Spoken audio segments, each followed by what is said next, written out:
What's going on, fam? Welcome back to the channel. And this video we're going to be talking about the pigs that the missus purchased this month, or actually earlier last month. And I was kind of hesitant about pigs because pigs is one of those animals that I have hesitant feelings about. But we took a class back in February of a pig rotational grazing class, and it was quite interesting, and it relaxed me a lot just from attending this class. I'm going to show you what I mean. Now, one misconception is that pigs will destroy the pasture, turning these grassy fields into like barren, muddy patches like you see here. We kind of possibly had them here a little bit too long, and then also here has very low points, and we are in our very rainy season, and so that's another, especially right back there, is very low. So when we have some rain, it just collects right there. These are feeder pigs, right? We got them for meat, and I wanted to have something that also rutted up in our field. Coonies in the homesteading community is a really popular pig because it doesn't do this kind of stuff, but we are pasture raising, and pasture raising is a completely different setup and situation than just having like a little area for pigs. Pigs are going to be messy, but we have them doing this job for a reason. I plan on broadcasting seeds in every section that we move them from, and once they are rutting around like this, I mean, they have been eating a lot of this grass. They have been eating it up. It's really good. And these pigs, from the time we picked them up, I want to say it was May 11th till the end of October. No, it'll be, I want to say that our butcher date is November 27th. Yeah. So 6 months. So we have had them in this little area for 3 weeks. They've done a really good job, even though a lot of it has been muddy and saturated. They've learned within this fencing section that we have them in. And now it's going to be our first time actually moving them to the next section within this training area. So this class, basically from Tim Studeman, Pasture 1301, he has been doing a lot of homework and trial and error. He has a lot of experience on moving these pasture-raised pigs. And it was quite interesting because we've had friends and mentors that have had pigs that we've seen. They always got out. He never had an issue get his pigs ever getting out, besides if one of his kids possibly left the fence off or something like that. But other than that, they've never had any issues. So we've always seen the issues with pigs always getting out. That was another big hesitant about getting pigs, because we don't have true perimeter fencing on our property, and I was always scared that they're going to get out, how we're going to capture them. Our friends Big Bear Homestead, we've seen a lot of their pigs get out. Our friends Chip and Nicole in Florida at Hidden Oats Homestead, they had pigs. I love watching their younger channels when they first brought pigs onto their homestead, and they got out. That made me not want to get pigs. That was another reason made me not want to get pigs. So far, so good, knock on wood. We've had decent success, but one of these pigs hasn't been trained on the wire, so it took him some getting used to.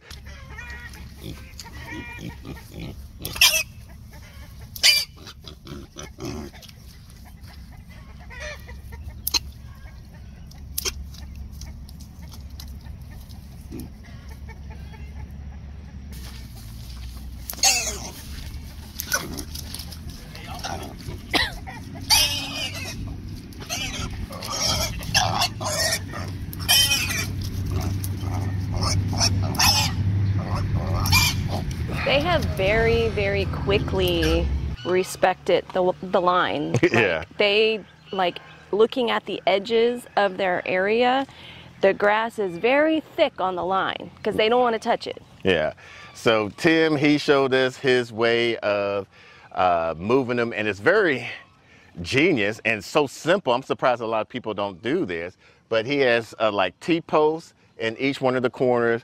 He has 2 or 4 T-posts going parallel with each other, basically making them four corners, and then having a galvanized wire connected to a solarizer. He uses a Gallagher. You could use whatever that you want to. His was an S20. We're using the S30 because we want that extra kick, because he has perimeter fences, and like I said, we don't. And we're scared of having to chase them.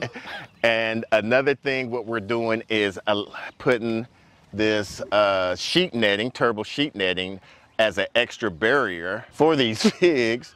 And so that way, if they get out, that they'll still have a little buffer right here that protect them from ever going out. This just gave me extra security in my mind so I could sleep having this turbo sheep netting. Now we have taken this netting down for when we moved our sheep to the next paddock, and we brought it back over. It was kind of a test, and the pigs have stayed inside. They haven't tried to test the line. So we're going to try his method of moving them.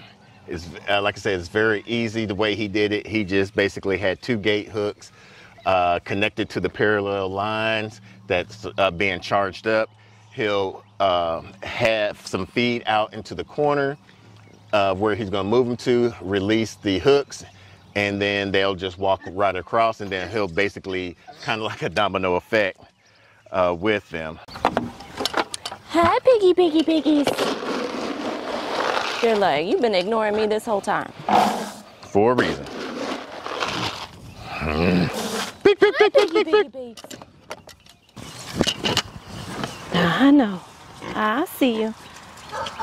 So I'm not feeding them until that line is moved. Yeah, so you're gonna put the bucket, or put some feed in the bucket over the line.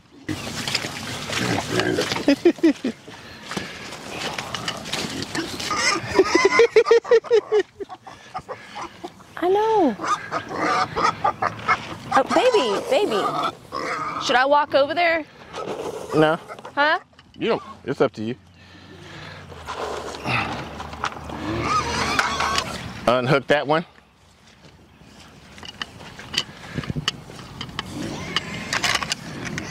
Is it still charged? You can unhook it and it won't be charged. All right. All right, come on, babies. They're scared of the line still. They don't want to cross that line.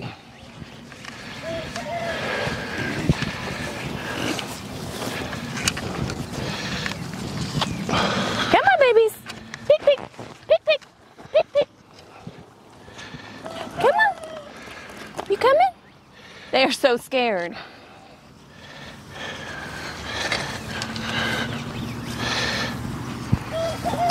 It's okay, babies. It's okay. There they go. There you go, babies. That one's just eating grass. It's like, I've seen this trick before. Y'all ain't gonna get me. All right, so what I'm doing now is I'm making sure that this line is about 6 to 8 inches. So you want to keep the hot wire about 6 to 8 inches wherever their nose to eyes are, because they root up. They'll most likely go under than trying to go over the line.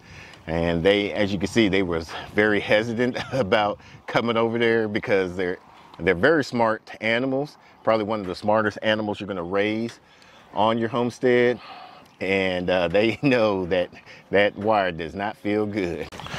Now, with animals, they always need shelter, and we've been using this John Siskovich tractor, and it's been a game changer for whatever livestock that we bring onto the homestead here, whether it's baby lambs, ewe lambs, or ram lambs. They love being in here. We'll put them in here for a while and get them used to it. And then before we built the sheep shelter, the sheep shawl, we were basically just using this.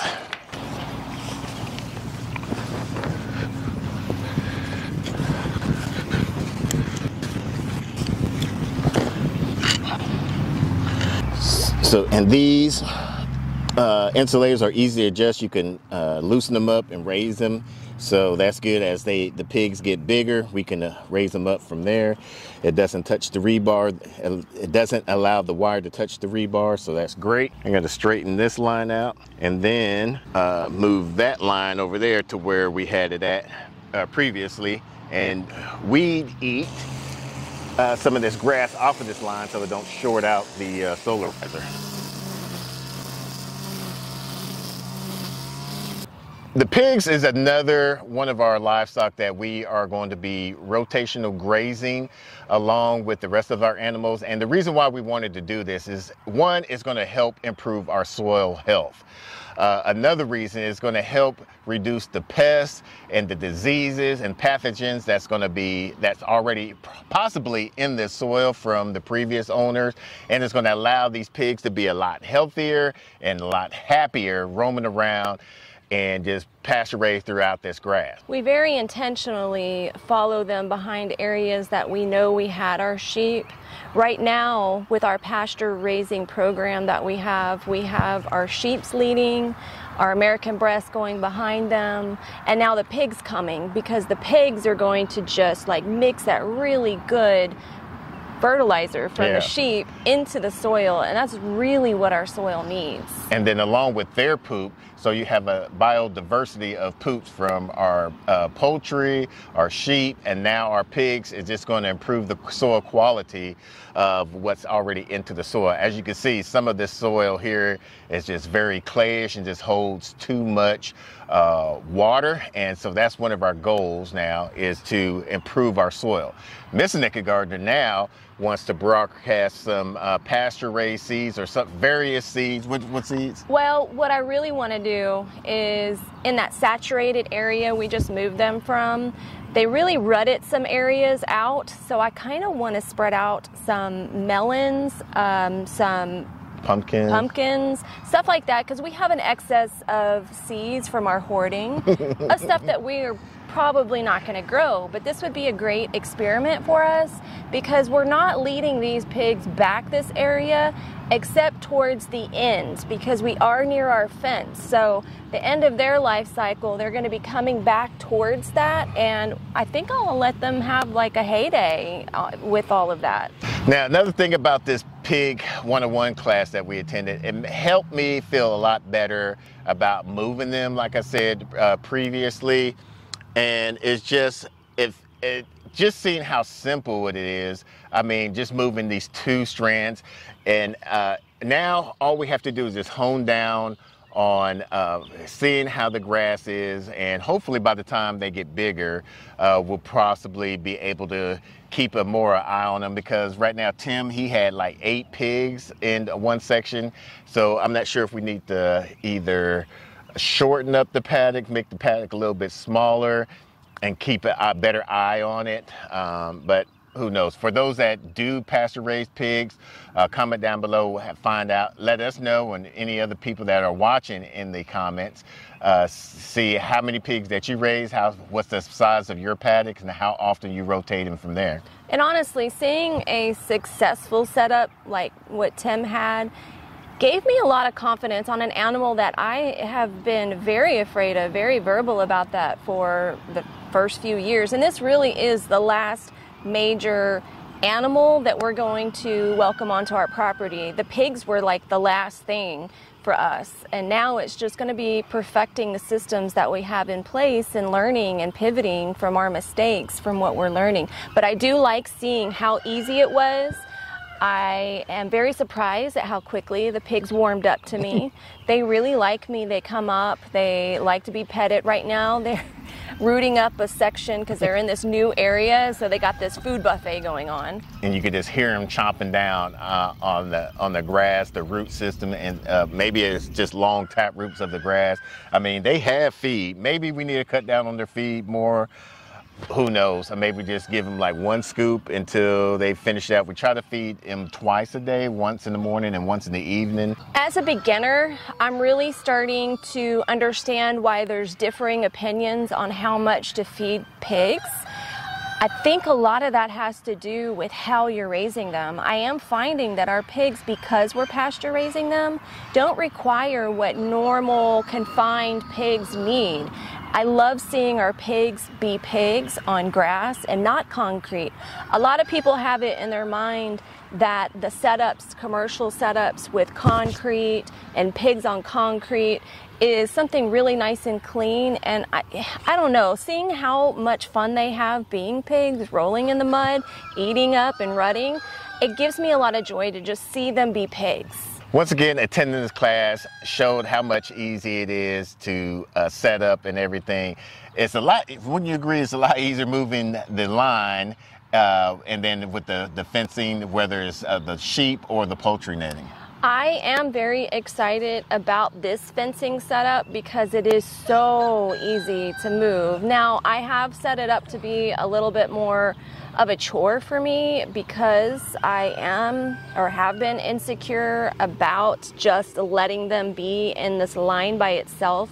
And we did put the turbo netting up. I don't know at what point I'm going to be comfortable to take the turbo netting down. It will be soon because I do see that the pigs really are afraid to even go near the line. So it gives me confidence that we may be trying that here soon. I feel like once we have it in our mind about what size the paddocks are, we're gonna go ahead and set up it to be easy. Like right now, the end of this paddock ends here. We only have had 2 set up, but I feel like we can go ahead and set up more. Yeah, so right now I had him in I think it was like a 97 by 76, and then we divided that in half. So you had a 97 by maybe a 36-ish type ordeal. And that lasted 3 weeks for 3 pigs. Yeah, and so like I said, I wanted to probably shorten it maybe by 50, go 50 wide and maybe 20 or 30 deep. And then that way we'll just rotate them down the line. But what I'm going to do, the corner posts on one end and just going parallel all the way down to the back pasture, and just using these gate hooks. So I mean, it will be real easy, especially with a smaller paddock area. We won't have to use so many rebar to kind of keep the even though our pasture is kind of uneven, and that was the main reason why we did that, but I think that would work out a lot better. Now, let's talk about the pigs what type of pigs are these? So I got what they call a Goss, which is a Gloucestershire Old Spot pig. I got a pure breed, and I did that. My friend Justin Anderton at Atlas Homestead, I saw how he's doing pretty good with his. Now he has a little top of the line. He's got genetics going on. He has really great pigs, and I wanted to compare like a full bred to my friend Brian, and he's at Fred and Butter Homestead, formerly known as Old Time Swine, and he's become my mentor. He knows a lot about pigs. He's so advanced in pigs that he's actually doing some mixed breeds based on the meat, the temperament. And so the 2 that I got from him, I got a Duroc Goss mix, which is half of what my purebred is, mixed with a Duroc, which I hear from him and from others that Duroc is a really great meat to have with pigs. And then the other one, I got a Duroc Swabian. Now, the Duroc Swabian, I was not favoring for the first couple of weeks. It seemed like it had a bit more of an aggressive tendency. It was a bully. Yeah, and it seemed a little more skittish when it came to me, like warming up. Now you wouldn't know it. And so, like, they are just going into, I guess they're just over 3 months old now. And it seemed to warm up pretty quickly. So one thing that we've done that we said that we wouldn't do is to get an animal that we haven't learned how to butcher ourselves. We haven't taken any sheep butchering class or pig butchering class. Now I feel like it's going to be similar to a rabbit, but it was good to know. It will be good to know how to butcher those things just in case if something happens. And I looked the other way about doing that. I was really harsh on him about not having an animal without knowing how to butcher it, but I really love sheep, and I love the taste of sausage, so I have warmed up to this very quickly and look the other way. Now, once again, we are not experts, so take everything that we're saying with a grain of salt. We're just city folks that moved out into the suburban area of Dallas, out into the country in the 6.5 acres, learning. So if this is something that you want to learn from our experiences or just see our journey, make sure you hit that subscribe button. If you like this content so far, hit the thumbs up. Until the next video, let's grow together.